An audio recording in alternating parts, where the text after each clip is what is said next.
tiger was now 50 years old, the devastation was still very plain.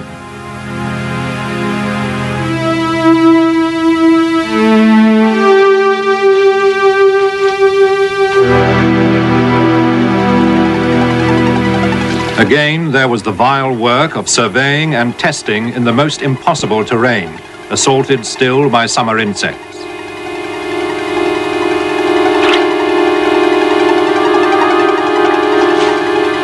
Slowly, the evidence built up, but there was still no sign of any debris from the Tunguska blast, except for tiny globules of silica and metal. Carefully packed to be sent back for analysis, they were to provide an important clue.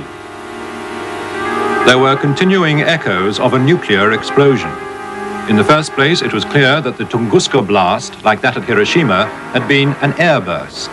No one had thought of that in 1928. But the Russians decided to check with a precise experiment. It was true. Whatever devastated the Tiger in 1908 had exploded about 8 kilometers, 5 miles, up in the air.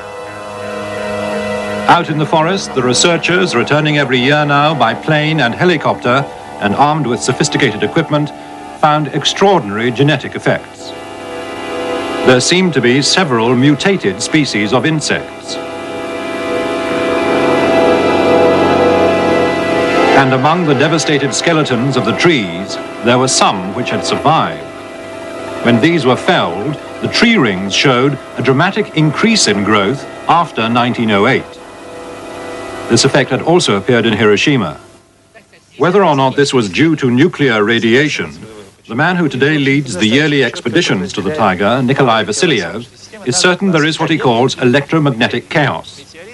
Right up to the present time, we have been investigating certain geophysical and biological effects, which are not observed when normal meteorites fall. In particular, the genetic pattern has been violated. This violation is to be seen in certain species of plants and in particular in the pine trees.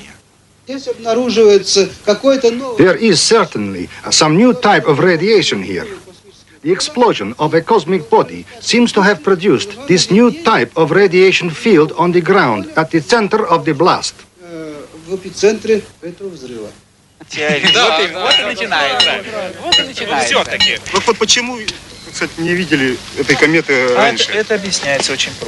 The discussion continues among the experts and volunteers at the annual summer camps.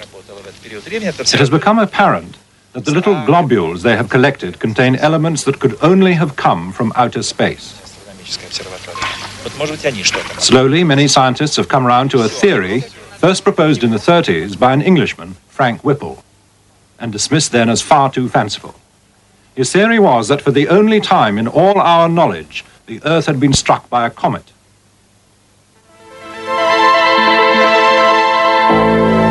Comets are among the most romantic objects in the universe. Great shining bodies with tails thousands of miles long, sweeping through the solar system and turning around the sun, either to disappear forever or to return to our view only after many years. But the comet theory doesn't convince academician Zolotov. The main argument against it being a comet is the fact that the cosmic body was apparently moving at such a slow speed. For it to be an explosion involving natural energy, the body would have to be moving extremely fast. In theory, no less than 30 kilometers a second. If the body had been a natural object moving at this great speed, with a mass of 1 million or more tons and 100 meters across, then it would have uprooted the forest in a huge strip more than 100 kilometers across for a great distance before the actual explosion.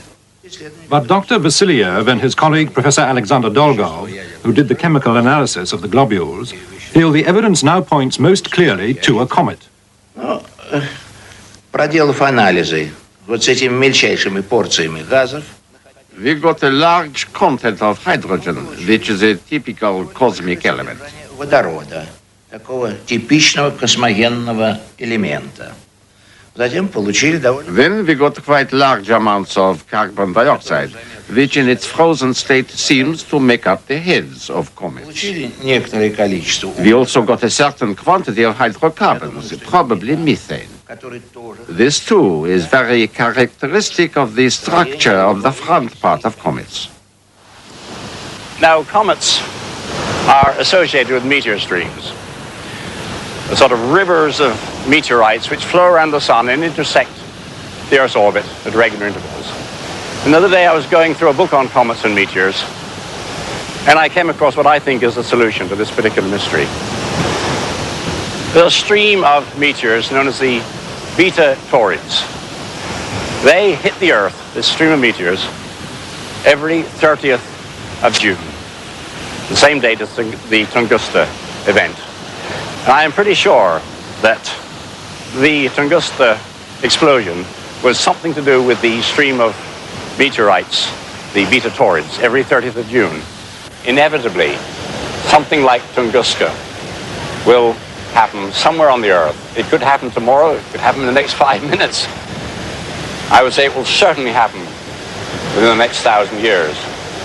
If it does happen fairly soon, and it isn't too large a comet, it might trigger a thermonuclear war, because an explosion like that in any country could easily be mistaken for an attack by ICBMs. However, a very large comet, well, I'm afraid it wouldn't leave anyone to worry about.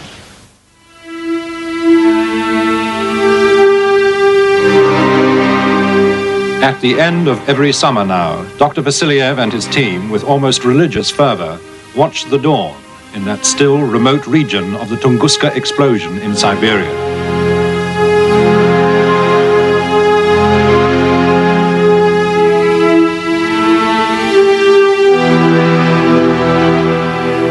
Are some of Britain's stone circle sites bases for UFOs? Arthur C. Clarke examines their possible uses on Discovery tomorrow at 7:30. Next tonight, Invention, and a look at how lasers repair eye defects. Which has ever struck this earth in all the recorded history of man.